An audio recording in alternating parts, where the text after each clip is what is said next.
അനുഗ്രഹിക്കപ്പെട്ട നല്ല സമയത്തിനായി ഞാൻ ദൈവത്തെ സ്തുതിക്കുന്നു, സ്തോത്രം ചെയ്യുന്നു. ദൈവവചനം ശ്രമിച്ചുകൊണ്ടിരിക്കുന്ന എല്ലാ ദൈവമക്കൾക്കും വീണ്ടും വരാമെന്ന് അരുളി ചെയ്തവനായ കർത്താവായ യേശു ക്രിസ്തുവിൻ്റെ ധന്യനാമത്തിൽ ഞാൻ എൻ്റെ സ്നേഹവന്ദനം അറിയിക്കുന്നു. ഇന്നത്തെ അല്പസമയത്തെ ചിന്തയ്ക്കായി 37 സങ്കീർത്തനം 6 വാക്യം നമുക്ക് വായിക്കാം. അവൻ നിന്റെ നീതിയെ പ്രഭാതം പോലെയും നിന്റെ ന്യായത്തെ മധ്യാഹ്നം പോലെയും പ്രകാശിപ്പിക്കും. അനുഗ്രഹിക്കപ്പെട്ട ഒരു വേദവാക്യമാണ് നാം കേട്ടത്.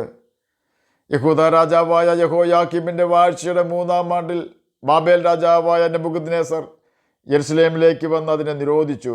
കർത്താവ് യഹൂദ രാജാവായ യഹോയാക്കീമിനെയും ദൈവത്തിൻ്റെ ആലയത്തിലെ പാത്രങ്ങളിൽ ചിലതിനെയും അവൻ്റെ കയ്യിൽ ഏൽപ്പിച്ചു. ആ കൂട്ടത്തിൽ ദാനിയേലിനെയും അവൻ്റെ കൂട്ടുകാരെയും നെബൂഖദ്നേസർ ബാബേലിലേക്ക് പിടിച്ചുകൊണ്ടുപോയി. യഹൂദ രാജാവായ യഹോയാക്കീം ദൈവസന്നിധിയിൽ വലിയ അപരാധം ചെയ്യുകയും യഹൂദ ജനങ്ങളെ കൊണ്ട് ദൈവത്തിനെതിരെ പാപം ചെയ്യുകയും യഹോവയുടെ പ്രവാചകന്മാർക്കെതിരെ ദോഷം പ്രവർത്തിക്കുകയും ചെയ്തതുകൊണ്ടാണ് അവനെ ബാബേലിലേക്ക് പിടിച്ചുകൊണ്ട് പോയതെങ്കിൽ ദാനിയേൽ ഒരു തെറ്റും ദൈവത്തോടോ മനുഷ്യരോടോ ചെയ്തില്ല എന്ന് തന്നെയുമല്ല, യഹോവയുടെ ന്യായപ്രമാണം അനുസരിച്ച് തന്നെത്താൻ അശുദ്ധനാകാതെയാണ് ജീവിച്ചത്. എന്നിട്ടും അവന് ബാബേൽ രാജാവ് ബാബേലിലേക്ക് പിടിച്ചുകൊണ്ടുപോയി കാരാഗൃഹത്തിലാക്കി. കാരാഗ്രഹ ജീവിതം ദുഷ്കർമ്മികൾക്കെന്ന പോലെ തന്നെ ദാനിയേലിനും സ്വാതന്ത്ര്യം നഷ്ടപ്പെടുത്തിയെങ്കിലും ദൈവവുമായുള്ള കൂട്ടായ്മ ബന്ധം നഷ്ടപ്പെടുത്തുവാൻ നെബൂഖദ്നേസർ രാജാവിനോ അവൻ്റെ സൈന്യത്തിനോ കഴിഞ്ഞില്ല. എന്നെ കേൾക്കുന്ന പ്രിയ ദൈവമകനെ, ദൈവമകളെ, നാം ദൈവത്തോട് അനുസരണത്തോടെ ജീവിച്ചാലും നമ്മെയും നമ്മുടെ നല്ല പ്രവൃത്തികളെയും അടച്ചു സൂക്ഷിച്ച് നമ്മെ ദുഷ്പ്രവൃത്തിക്കാരോട് കൂടെ ആക്കുവാൻ ലോകം ശ്രമിക്കും. നമ്മുടെ നാഥനായ കർത്താവായ യേശു ക്രിസ്തുവിന് ലോകം അപ്രകാരം ചെയ്തിട്ടുണ്ട് എന്ന് നാം ഓർക്കണം. പ്രതിസന്ധികളുടെ മുമ്പിൽ പതറാതെ നാം മുന്നോട്ട് പോയാൽ കാരാഗ്രഹ അനുഭവം പോലുള്ള പ്രതികൂലങ്ങളിൽ നിന്നും നമ്മെ ജയാളികളാക്കി പുറത്തു കൊണ്ടുവരുന്നവനാണ് കർത്താവായ യേശു ക്രിസ്തു. പ്രതികൂലങ്ങൾ അടിക്കടി ദാനിയേലിൻ്റെ ജീവിതത്തിൽ കടന്നു വന്നപ്പോഴും അവൻ തൻ്റെ ദൈവത്തോടുള്ള അനുസരണം ഉപേക്ഷിക്കുവാനോ തന്നെ നിന്ദിക്കുന്ന കൂട്ടുതടവുകാരുടെ നിന്ന ഭയപ്പെട്ട് അവരോടൊപ്പം പാപം ചെയ്യുവാനോ അവൻ തയ്യാറായില്ല. യോബിനെ പോലെ തന്നെ കാരാഗ്രഹത്തിൽ ദാനിയേൽ ദൈവത്തോടുള്ള തൻ്റെ ഭക്തി അഥവാ ദൈവഭയം മുറുകെ പിടിച്ചു. പലർക്കും ദൈവഭയം നഷ്ടമാകുന്നത് അവരുടെ കൂട്ടുകാർ കളിയാക്കുന്നത് കൊണ്ടോ കൂട്ടുകാരെ ഭയന്നിട്ട് അവരോട് ചേർന്ന് പാപം ചെയ്യുന്നത് കൊണ്ടോ ആകുവാൻ സാധ്യതയുണ്ട്. ഒരു പാസ്റ്ററിൻ്റെ മകനെക്കുറിച്ച് ഞാൻ കേട്ടിട്ടുണ്ട്. അവൻ്റെ പപ്പ ശരിയായ ഭക്തനാണ്, നല്ല ദൈവഭയമുള്ള പാസ്റ്റർ. അവൻ സ്കൂളിൽ ചെന്നാൽ കൂട്ടുകാർ അവനെ കളിയാക്കും. ഉപദേശിയുടെ മകൻ എന്ന് പറഞ്ഞാണ് കൂട്ടുകാർ കളിയാക്കുന്നത്. അത് കേൾക്കുമ്പോൾ അവന് പ്രയാസവും തോന്നും. ഒടുവിൽ അവൻ അവരുടെ പരിഹാസത്തിൽ നിന്നും രക്ഷ നേടുവാൻ അവരോട് ചേർന്ന് വിശ്വാസത്തിനെതിരെ പറയുവാൻ തുടങ്ങി. അവൻ്റെ പിതാവിൻ്റെ പാസ്റ്റർ പണിയോട് അവന് താല്പര്യം കുറഞ്ഞു.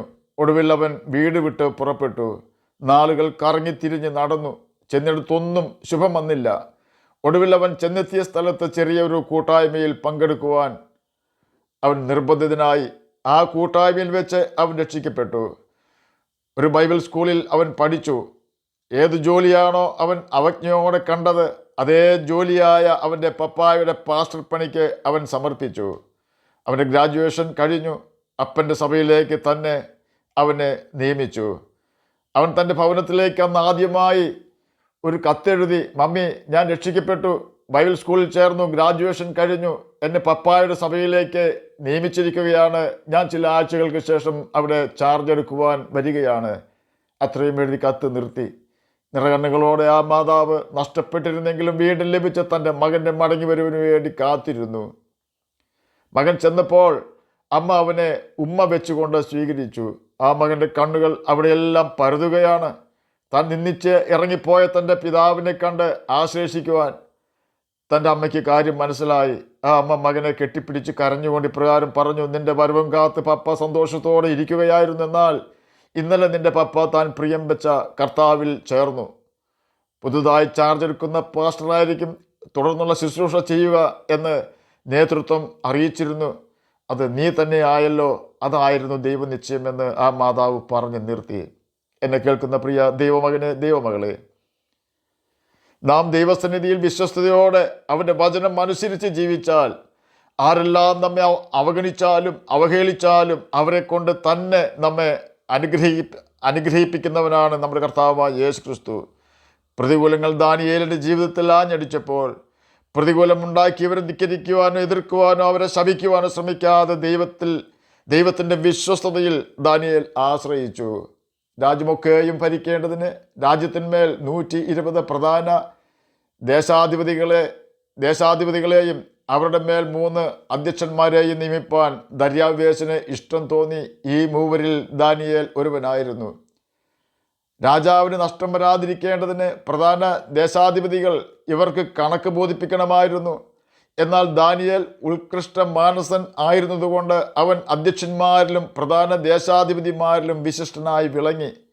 രാജാവ് അവനെ സർവ്വരാജ്യത്തിനും അധികാരിയാക്കുവാൻ വിചാരിച്ചു. ആകയാൽ അധ്യക്ഷന്മാരും പ്രധാന ദേശാധിപതിമാരും രാജ്യം സംബന്ധിച്ച് ദാനിയേലിന് വിരോധമായി കാരണം കണ്ടെത്തുവാൻ അന്വേഷിച്ചു. എന്നാൽ യാതൊരു കുറ്റവും കണ്ടെത്തുവാൻ അവർക്ക് കഴിഞ്ഞില്ല. ദാനിയേൽ വിശ്വസ്തനായിരുന്നതുകൊണ്ട് ഒരു തെറ്റും കുറ്റവും അവനിൽ കണ്ടെത്തിയില്ല. ദാനിയേൽ 6-ാം അധ്യായം 1 മുതൽ 4 വരെയുള്ള വാക്യങ്ങളാണ് നാം കേട്ടത്. ദാനിയേൽ ഒരു തെറ്റും ചെയ്തില്ലെങ്കിലും അവനെ മാറ്റണമെന്ന് അവൻ്റെ പ്രതിയോഗികൾക്ക് നിർബന്ധമായിരുന്നു. കാരണം ദാനിയേൽ രാജ്യത്തിന് രണ്ടാമനായാൽ പ്രതിയോഗികളുടെ ഒരു തട്ടിപ്പും ദാനിയേൽ സമ്മതിക്കുകയില്ല എന്നതാണ് അവർ ദാനിയേലിനെ ഭയപ്പെടുവാനുള്ള കാരണം. പ്രതിയോഗികൾ 122 പേർ ഒടുവിൽ ഒരു കാര്യം കണ്ടെത്തി. ദാനിയേൽ ജീവനുള്ള ദൈവത്തോട് പ്രാർത്ഥിക്കുന്നു എന്നതാണത്. അവർ രാജാവിൻ്റെ അടുക്കൽ ചെന്ന് 30 ദിവസത്തേക്ക് രാജ്യത്തുള്ള എല്ലാവരും രാജാവിനോട് മാത്രമേ പ്രാർത്ഥിക്കാവൂ, മറ്റാരോടെങ്കിലും പ്രാർത്ഥിച്ചാൽ അവരെ സിംഹക്കുഴിയിൽ ഇടയണം രേഖ എഴുതി രാജാവിനെ കൊണ്ട് ഒപ്പുവെപ്പിച്ചു. ദാനിയേൽ അത് അറിഞ്ഞുവെങ്കിലും പ്രതികരിച്ചില്ല, പരാതി കൊടുത്തില്ല, ആരുടെയും കാല് പിടിച്ചില്ല. അവൻ ജീവനുള്ള ദൈവമായ യഹോവയിൽ അഥവാ കർത്താവായ യേശുക്രിസ്തുവിൽ ആശ്രയിച്ചു. ഒരു കാര്യം ഉറപ്പുവരുത്തി, താനൊരു പാപവും ചെയ്യുന്നില്ല എന്ന് ഉറപ്പുവരുത്തി. ദിവസവും ചെയ്യുന്നത് പോലെ ജെറുസലേമിന് നേരെ കിളിവാതിൽ തുറന്നു വെച്ച് യഹോവയായ ദൈവത്തോട് അവൻ പ്രാർത്ഥിച്ചു. രാജാവിനോട് ദാനിയേൽ പ്രാർത്ഥിച്ചില്ല. ഇത് കണ്ട 122 പ്രതിയോഗികൾ ദാനിയേലിനെ സിംഹഗുഹയിൽ ഇടുവിച്ചു. സിംഹഗുഹയുടെ വായ്ക്കൽ ഒരു കല്ല് കൊണ്ടുവന്ന് അത് അടച്ച് രാജാവ് മുദ്ര വെച്ചു. ദാനിയേൽ സിംഹഗുഹയിൽ നിന്ന് രക്ഷപ്പെടുകയില്ലെന്നാണ് എല്ലാവരും ചിന്തിച്ചത്. എന്നാൽ ദാനിയേൽ സിംഹഗുഹയിൽ കിടന്ന രാത്രിയിൽ ഉറക്കം രാജാവിനെ വിട്ടുമാറി. പിറ്റേ ദിവസം രാവിലെ രാജാവ് സിംഹഗുഹയുടെ അരികിൽ എത്തി ദാനിയേലിനെ ദുഃഖത്തോടെ വിളിച്ചു. ജീവനുള്ള ദൈവത്തിൻ്റെ ദാസനായ ദാനിയേലെ, നീ ഇടപെടാതെ സേവിച്ചു വരുന്ന നിന്റെ ദൈവം സിംഹങ്ങളിൽ നിന്ന് നിന്നെ രക്ഷിക്കുവാൻ പ്രാപ്തനായോ എന്ന് ചോദിച്ചു. രാജാവിനോട് ദാനിയേൽ പറഞ്ഞത് പ്രകാരമായിരുന്നു. സിംഹങ്ങൾ എനിക്ക് കേടു വരുത്താതിരിക്കുവാൻ എൻ്റെ ദൈവം തൻ്റെ ദൂതനെ അയച്ച് അവയുടെ വായ് അടച്ചു കളഞ്ഞു. ഇത് കേട്ട രാജാവ് അത്യന്തം സന്തോഷിക്കുകയും ദാനിയേലിനെ സിംഹഗുഹയിൽ നിന്ന് പുറത്ത് എടുക്കുകയും ചെയ്തു. ദാനിയേലിന് കുറ്റം ചുമത്തിയവരെയും അവരുടെ ഭാര്യമാരെയും മക്കളെയും സിംഹങ്ങളുടെ ഗുഹയിൽ ഇട്ടുകളഞ്ഞു. എൻ്റെ ഭാഷയിൽ പറഞ്ഞാൽ, ഒരു പാവപ്പെട്ട ദൈവമകനെ കർത്താവിൻ്റെ കൽപ്പന അനുസരിച്ച് ഭക്ഷിക്കാതിരുന്ന സിംഹങ്ങൾക്ക് കർത്താവ് വലിയ ഒരു സദ്യ തന്നെ നടത്തി. 122 പ്രധാനികളും അവരുടെ ഭാര്യമാരും ഉൾപ്പെടെ 244 ആളുകളും, ഓരോരുത്തർക്ക് ഒരു കുഞ്ഞ് ഉണ്ടെങ്കിൽ 122 മക്കൾ ഉൾപ്പെടെ 366 ആളുകളെ തിന്ന് സന്തോഷിക്കുവാൻ സിംഹങ്ങൾക്ക് ഇടയായി. തൻ്റെ നീതി സിംഹഗുഹയിൽ ഒരു രാത്രി കല്ലിനാൽ അടച്ച് മുദ്രയിട്ടെങ്കിലും പ്രഭാതത്തിൽ തന്നെ ദാനിയേലിൻ്റെ നീതി രാജ്യം മുഴുവൻ അറിയുവാൻ തക്കവണ്ണം ദൈവം വെളിപ്പെടുത്തി.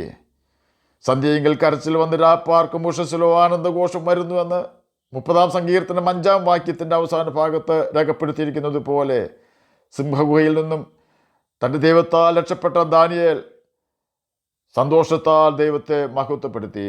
എന്നെ കേൾക്കുന്ന പ്രിയ ദൈവമകനെ, ദൈവമകളെ, ഒന്നിനെക്കുറിച്ചും വിചാരപ്പെടേണ്ട. യേശുവിൻ്റെ കൽപ്പന അനുസരിക്കുന്നതിൽ ഭയപ്പെടേണ്ട.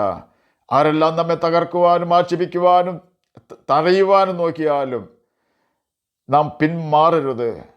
നിന്ദിക്കപ്പെടേണ്ടി വന്നാലും നാം മാനിക്കപ്പെട്ടവരാണ്, ആദരിക്കപ്പെടേണ്ടവരാണ്. ഒരു ദിവസം ദൈവം നമുക്ക് വേണ്ടി മാറ്റി വെച്ചിട്ടുണ്ട്.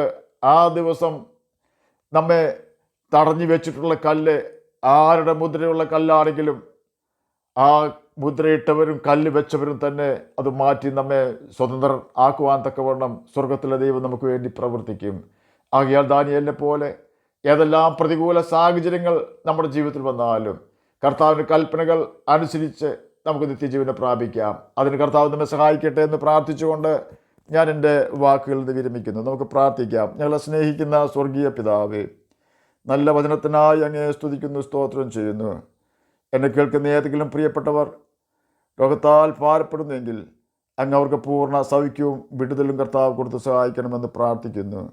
കർത്താവെ, പഠിക്കുന്ന കുഞ്ഞുങ്ങൾക്ക് പഠിക്കുവാനുള്ള ബുദ്ധിയും ജ്ഞാനവും ഓർമ്മശക്തിയും കൊടുക്കണമേ. കുഞ്ഞുങ്ങൾക്ക് അനുസരണഭാവം കർത്താവ് കൊടുക്കണമേ. ദുഷ്ടൻ്റെ കെണിയിൽപ്പെടാതെ ജീവിപ്പാൻ വേണ്ട ദൈവകൃപ എല്ലാ കുഞ്ഞുങ്ങൾക്കും അങ്ങ് നൽകി കൊടുക്കണമെന്ന് പ്രാർത്ഥിക്കുന്നു. അന്ത്യത്തോളം അങ്ങയുടെ വിശ്വസ്തരായിട്ട് ജീവിപ്പാൻ അടിയനെയും അടിയിരുന്ന് കേൾക്കുന്ന അങ്ങയുടെ കുഞ്ഞുങ്ങളെയും അങ്ങ് സഹായിക്കണമേ. രോഗത്താൽ ഭാരപ്പെടുന്നവർക്ക് രോഗസൗഖ്യം കൊടുക്കണമെന്ന് ഒരിക്കൽ കൂടി പ്രാർത്ഥിക്കുന്നു. പ്രാർത്ഥന കേട്ടതിനായി സ്തോത്രം. യേശുവിൻ്റെ നാമത്തിൽ തന്നെ ആമേൻ. കർത്താവ് എല്ലാവരെയും അനുഗ്രഹിക്കട്ടെ. സ്തോത്രം.